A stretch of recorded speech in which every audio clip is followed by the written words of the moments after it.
Russian Volunteer Corps and Russian Freedom Legion have once again crossed the Russian border. They have done it twice now, and this is the third time. And what's weird about this time is because they announced it before. They announced it publicly to both Ukrainians and Russians, and then they followed through. And this time is different also because a huge media campaign has been following this raid ever since the start of it. They themselves have published almost every step of this raid. Remember this name, Shebekino. This is the settlement most of the fighting is happening around and in. Also fighting this time is on a much grander scale. Russians are using artillery, they're using plane bombs, planes, bombarding their own areas. How did it all start? Since it was all filmed, we can actually watch it in real time how it happened, following videos by videos. Let's do this. So yesterday, 8 AM morning, this video came up from the Russian Volunteer Corps, and we can see their vehicles, armored vehicles, trucks being lined up on the border. So they're just openly filming it, posting it, and then driving over the Russian border. The boldness of it, I can't. We are the Legion of Freedom of Russia. Now we are near the borders of our motherland. Very soon we will move again to the territory of Russia to bring freedom, peace and tranquility. Gryveron is only the beginning. Gryveron is a settlement near the border. As a result of the cowardice of Putin's military jackals, we got a lot of trophies. Вследствие трусливости путинских военных шакалов нам досталось много трофеев. Thanks to this, we will be able to arm our comrades in arms more.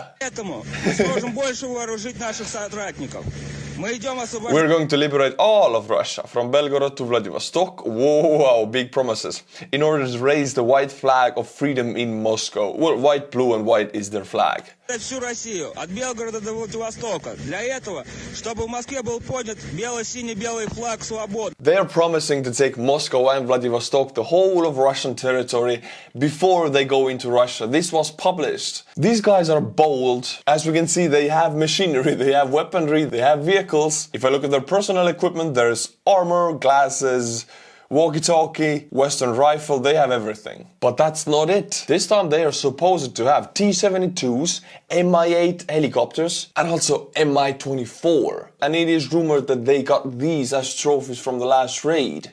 So they actually armed this raid with the trophies from the last raid, each next one going to be bigger and bigger. And they announced a few days ago that after the last one, the media campaign was so successful that they got thousands of letters wanting to join the Russian Volunteer Corps. From Russia, Russians from Russia, you know, the movement is getting bigger, so they need more weapons. All of the photos and videos I'm showing right now are coming from this raid. After they posted a video on the border, they posted this video about the same time. We're watching how things evolved yesterday morning, following the timeline they happened in.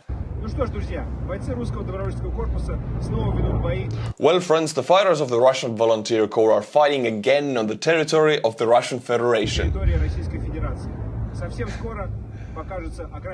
Very soon it will seem to be on the outskirts of Shebekino. That's the settlement most of the fighting was happening.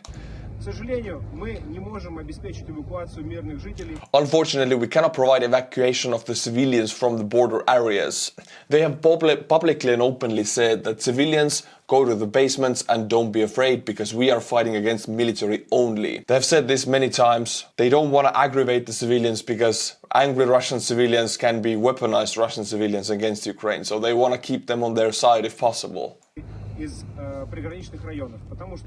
Because the army of the Russian Federation is shelling these areas and thus makes evacuation difficult. And this is true. We have seen videos of Russian Tor-1 thermobaric weapons shelling their own settlements, a factory area actually. Russian military does not care. Their pay comes from the oil revenues. They don't care about shelling any areas, Ukrainian or Russian.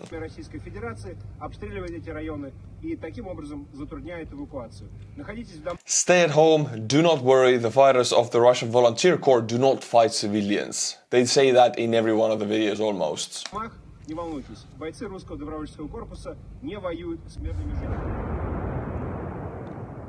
You can hear the explosion.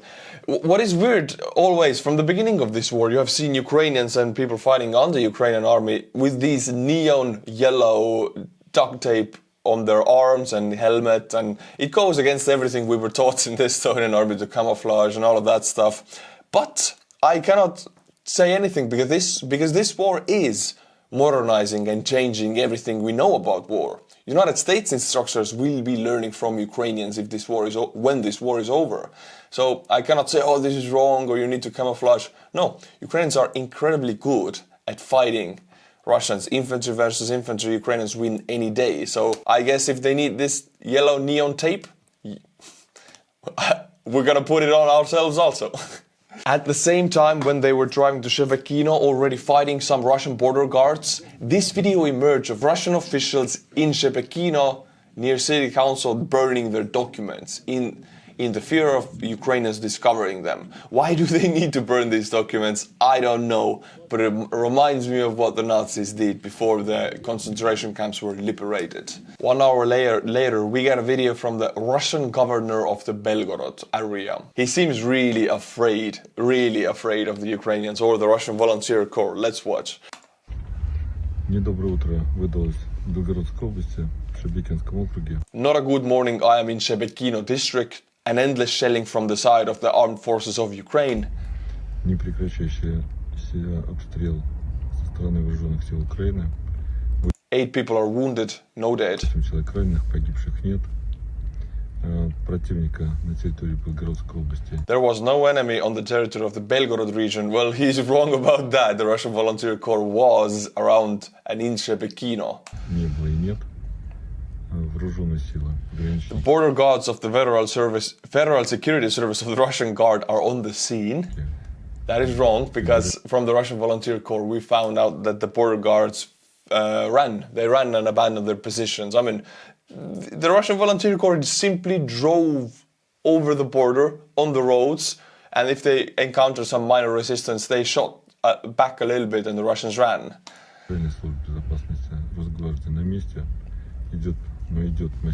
There is a massive shelling. Of course, the lives of civilians in Shebekino and the surrounding villages are in danger. The administration of the districts and cities is now dealing with the deportation of people. Deportation, I think this is a translation mistake, because I think they meant evacuation. I mean, even the Russians don't say deportations. They use the word evacuation to mask deportations. That's what they do in Ukraine. It is not possible to do this under shelling. You need to wait for the end of the shelling, the end of the explosions, the end of the risks of being wounded or dead. If there is a need for an urgent evacuation, we will send the protective equipment to your houses. Yeah, these empty promises. If they cannot protect the border, how can they protect the single houses? He's afraid. He's probably driving away from Shebekino to get safe somewhere. And they said if necessary, Russian equipment will come and protect them. Well, I mentioned it already, but in this material, you can see Russian TOS-1 thermobaric shelling their own villages. And they seem to be proud about it because they posted this. I mean, if you would be shelling your own areas, this is a thing to be ashamed of. You don't post this. You do it and you try to move on. But they posted it. They boasted about it. But now we will actually see a video from a Russian soldier in the area. His name is Gorik. I wonder what Dolin and Bieber are doing. You know, the Prigozhin's super soldiers. This seems like he would run good with Dolin and Bieber.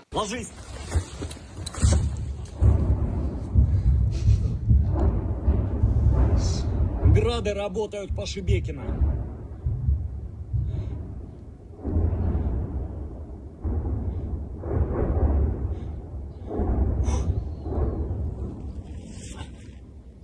Мой коллега Алексей Гавриш, военкорный с фронта. My colleague Alexei Gavrishvili, yeah, a Georgian name. А лежим в Шебекино.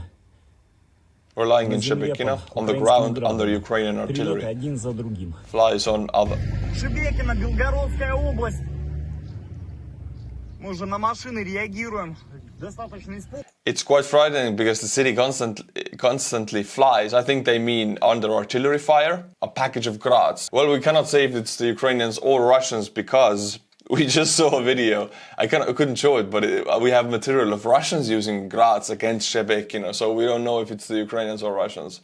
Потому что I would think it's the город Russians. постоянно под огнем, прилетает один пакет градов за другим, не считая минометы, ствольную артиллерию. Вот это A lot of последствия artillery. очередного удара. Только что мы находились в центре города, прилетело около пакета града, может быть чуть меньше. Ну что такое? Да? This guy is really energized. I mean, yeah, he's speaking in this video later how they're gonna evacuate the civilians and all of that. They're not gonna do it. They cannot even fight the Russian volunteer corps. Civilians are supposed to be evacuated by the army. If there is no army to fight the volunteer corps, how are they gonna evacuate the civilians? As I said, this raid is different because we actually see fighter bombers up in the air. You can see it from this video. We don't know if they're Russian or Ukrainian. I would guess they are Russians because I haven't heard the Russian Volunteer Corps having fighter bombers. They have trophies as helicopters and Russian T-72s, but I don't think they captured any Su-25s. But how is this possible? Russians are supposed to have extensive defensive networks dug around Belgorod because it's close to the border, a big city, important city for Russia. And they had a map showing Russian defensive networks, and this area had extensive defensive networks. Trenches, sleeping areas for soldiers, but they didn't account for one thing because the Russians, they don't think things through. They didn't account the Russian Volunteer Corps being so bold to drive on the roads. They just drive on the roads, and all of the trenches were in the countryside and in the forests, but not on the roads because they thought, they would never be so bold to attack Russia head on these main roads, hard surfaced roads, and that's what the Russian Volunteer Corps did. Just put all of the men on trucks and on BMPs and drive over the border. And boom, your trenches are useless. And a lot of money went into those trenches. We're talking about tens of millions of USD to build out all of these trench networks all around the border, but apparently not block points on roads. Russian state media intentionally misspelled Shebekino to Shemyakino to make it harder for people to search and find results online. This is for Russian people. If they're trying to find anything, it's wrong. And on Russian social media, if you try to write Shebekino right now, it deletes it, it corrects it to nothing. Their media is really trying to quiet this down. And if it's about the Russian media info ops, then they're really barking loudly. They're making something more dramatic than it is. But if you're trying to quiet something down, that means they don't want anybody to know. They're embarrassed. It's a blow they couldn't be ready for. They're not even making a huge media thing out of it. They could mobilize Russian people against Ukraine with this up. They're attacking Mother Russia, blah, blah, blah. They're not doing it. They're quieting it down. And we actually have videos of Russian soldiers in Shebekino being angry about Russian media. Well, it's Putin's decision in the end for quieting it down and changing the name because that renders their struggle non-existent. They feel like they don't exist then because the Russian media is denying that anything is happening, but they are dying there, the Russian soldiers, so they're really angry about this. But what's really happening, let me go into it for a little bit. This raid is not an occupation of long term. It is not going to take Vladivostok, Moscow, or even Belgorod. It is not even going to hold Shebekino. It is just a raid in and out. It might happen more in the future, and this is their capability, Russian Volunteer Corps. Attack in, boom, boom, boom, come back out. Media is talking about it, Russia is embarrassed, and then it happens again. They simply don't have enough force to occupy anything long term, and that's not their goal.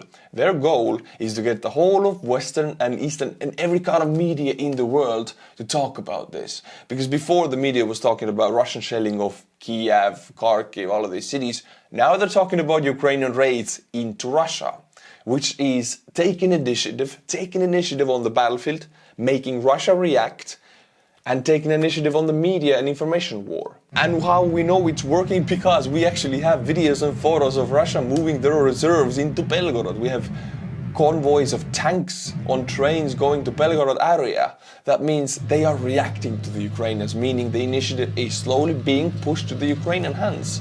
This is a successful strategy. Every tank you see on these convoys is one less tank for the Ukrainians to fight in Ukraine.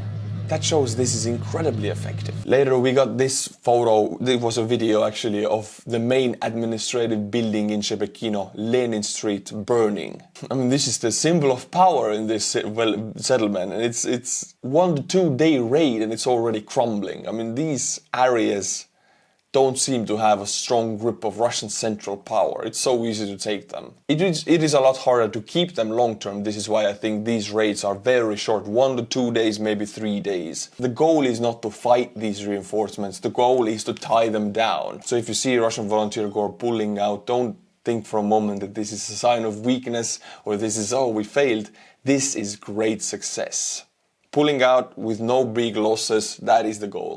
Russian Volunteer Corps published this video of a Russian soldier joining their ranks, and they say they have thousands of applications. I mean, probably they will have more people in the future than they will have weapons. I am a member of the Armed Forces of the Russian Federation, served as an assistant on the grenade launcher, and this is showing his passport. He has a Russian passport. Our positions were in Belgorod. After the raid by the Russian Freedom Legion and the Russian Volunteer Corps, when our guys all just ran and left us, well, this is what they claimed, the Russian Volunteer Corps, that the Russians had troops, they had fortifications and positions, but they left them. They just ran away. About 80 militants, fighters, crossed the Russian border, and this was enough to make the Russian defenses crumble. I made a decision that it's probably necessary to switch to the Ukrainian side. Not just switch sides, but join either the Russian Volunteer Legion or the Russian Volunteer Corps. Of course, this would be very dangerous if he had any family in Russia, because they would be tortured, but I read about it that his family is all in Ukraine now, and he can securely fight for the Ukrainians or for the Russian Volunteer Corps. Because nobody cares about us, talking about the Russian military. And the time has come to bring change to our nation. The ruling power does not change, and it's only getting worse. My wife and children, they are probably worth fighting for. Probably, definitely. They are currently being kept safe. And therefore I'm ready. I want to join the Russian liberation movement.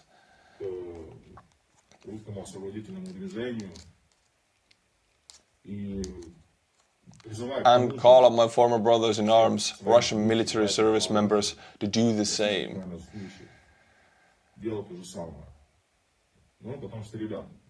Because, fellas, probably because we don't have any other choice. They are right. And this is genius. Ukrainian armed forces can carry out their liberation of their land, and the Russian Volunteer Corps and Freedom Legion can carry out the liberation of Russia, getting more volunteers from Russia, weaponizing them against Putin. Well, this is a huge issue for Putin. Ukrainians wouldn't cross this border because they have to do things according to the Western rules. Unfortunately, that's how it is because they have the Western tech. But the Russian Volunteer Corps, if they only wield Ukrainian weaponry, which they didn't last time, of course, there was a scandal, but now they do, I think. Here we have the Russian losses, and let's analyze them. 540 KIAs, well, because not the Russian army has conducted some offensive operations, but actually the Ukrainian armed forces have near Vuhledar, and they were successful. We're going to watch the military map later to see where they advanced. They have taken some Russian positions, and actually I think that's where the extra KIAs come from. Plus 15 tanks. Well, this was 0 in the past 3-4 days, and now it's plus 15, so yeah. Some of them captured in the Shebekino, some of them perhaps destroyed near Vuhledar. And also plus 12 armored personnel carriers. I think this is done by the drones. 27 artillery systems. This is definitely coming from Shebekino because we have footage indicating that a lot of Russian artillery systems were destroyed because Russians ran and left their artillery systems.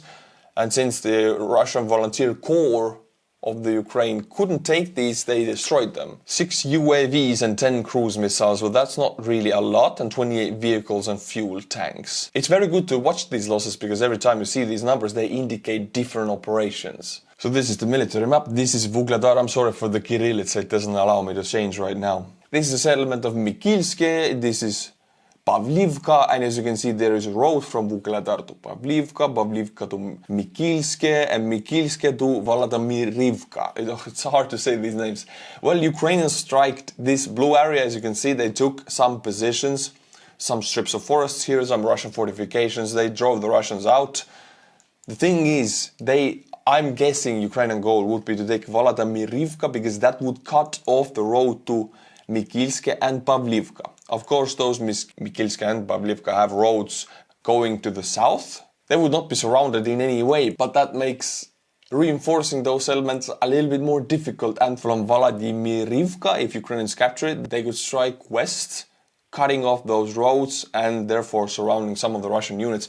And if Russians don't want this, they have to pull back, making Ukrainians liberate these two settlements also. Perhaps the goal for the Ukrainians, if you don't see it on the map, would be to strike Vladimirivka and then to the west. The thing is, it was a successful Ukrainian localized counteroffensive. Let's not say, oh, it has begun, something big is happening. No, this is localized, making positions a little bit better. Nothing big yet, a probing attack. And talking about Vuhledar, this video actually comes from near there. We see a remote controlled mining vehicles used by the 72nd Brigade in the vicinity of Vuhledar. Already 5 of these are operational, and this vehicle lays anti-tank mines. It's a very small drone, as you can see, remote controlled, and already 50 more are being built. The thing is, anti-tank mines are quite easy to lay. They don't take a lot of time. You don't really even have to hide them, because they also work really good if you see them. Because tanks and armored personnel carriers just cannot drive over them. If they do, what Russians do a lot, so they will just be knocked out cold. Usually these mines are laid not under fire. The plus of this robot is to lay the mines under fire, but even then this can be destroyed with machine gun fire already, I think. Usually these mines are laid when the enemy is not present, and when they arrive in the area, the minefields are already there. So I don't see a huge plus to this vehicle, but it's cool. It gives me Terminator vibes, and I approve. Joe Biden has confirmed that American pilots will train Ukrainian pilots to fly the F-16s. Now, the F-16s will take a lot of time to arrive. The fastest they could arrive, I'm calling 6 months. Some call 4, some call 8. I think 6 months. It's the minimum. It's not possible faster. If the Ukrainians are superhumans and learn incredibly fast, even then the F-16s would have to be transported, all of the logistics systems have to be set up, the repair shops in Poland, stuff like that, so there's no way it can be faster. So F-16s, I think the ending of this 2023 year, we could see them in Ukraine. Chechen warlord Adam Delikhanov responds to Wagner leader Prigozhin. Prigozhin was questioning the performance of the Akhmat unit, which is Kadyrov's unit. He was insulting, you know, Prigozhin, he doesn't have a filter. He was insulting them, and he doesn't care that Chechens are freer in Russia. Chechens in the West are laughed because they don't know how to fight. They know how to make TikTok videos. And as you can see, Prigozhin is not afraid of them. Let's see, though, how the Chechen warlord responded to Prigozhin's criticism. I saw an appeal or a statement by Yevgeny Prigozhin in the Telegram channel where he says that he doesn't understand the tasks of the Akhmat unit. And of course, Zhenya, you don't understand. You shouldn't understand. The Akhmat units are carrying out tasks assigned to them by the commander-in-chief. If there's anything you don't understand, you can contact us at any time, specify a place and time, and we'll explain it to you.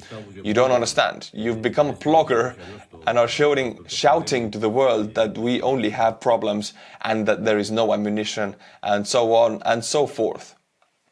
So he's criticizing Prigozhin of being too public with the problems of the Russian armed forces. Yes, Prigozhin is one of the only active figures in Russian military talking about the issues and the lackings and the shortcomings of the military, because no one else is allowed to. He just has so much power.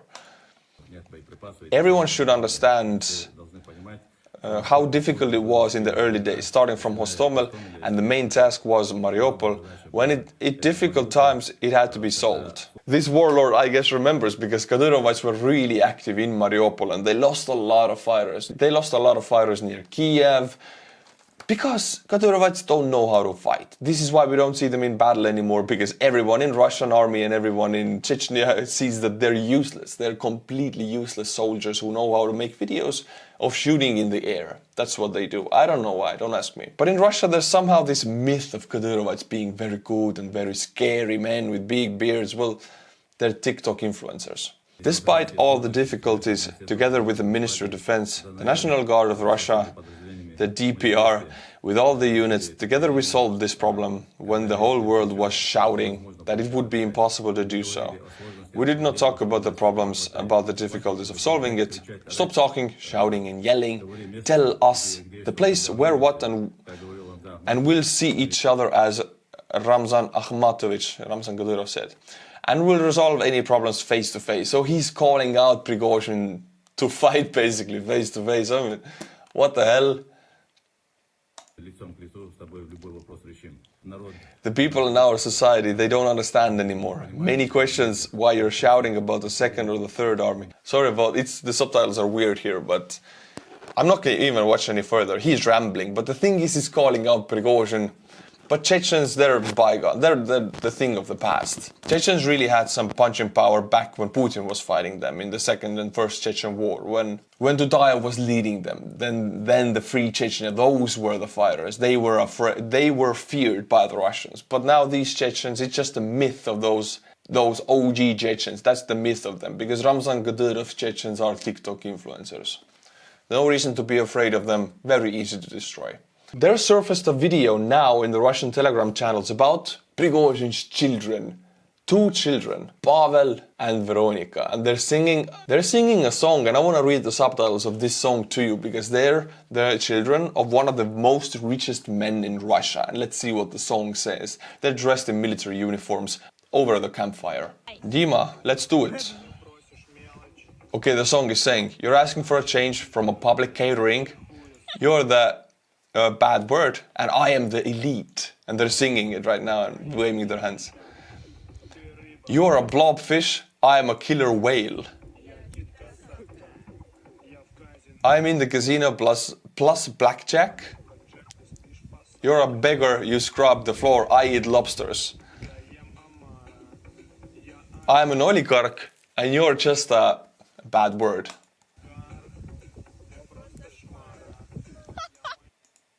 And they have military uniforms on, and this is what the children of Prigozhin are singing next to a campfire. And this is the mood in Russia with the oligarchs' children. If you know oligarchs' children in the West or in Russia, I've met some. I mean, they are the worst. They're not people. They're just pure evil, honestly.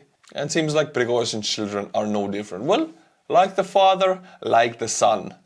And here we can see, we see Prigozhin saying, oh, these rich people in Russia and their expensive colognes, I'm here fighting. Well, his own children are part of the problem. He is part of the problem. They say Russia's war is Putin's war and not the people's war. But actually, we have new data from the questionnaire in May 2023. So one of the newest ones in Russia says that Russian people are very pro-war.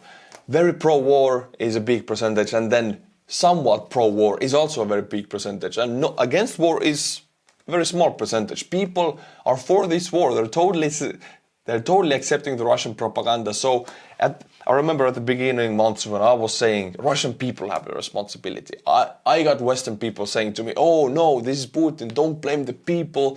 I lost subscribers because I was saying this.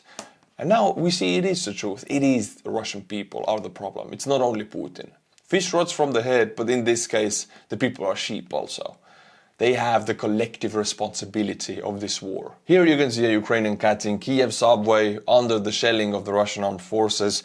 She is done, and you can see this cat is done as the Ukrainian people. Of course, I have to include some Ukrainian animals every time I do this. My friends, now the time has come to butcher some new Patreon names. You guys are not stopping. We have some new 5 Patreons, and I'll be killing their names. And if you want to hear your names in a way you've never heard before, then tier 10 and above.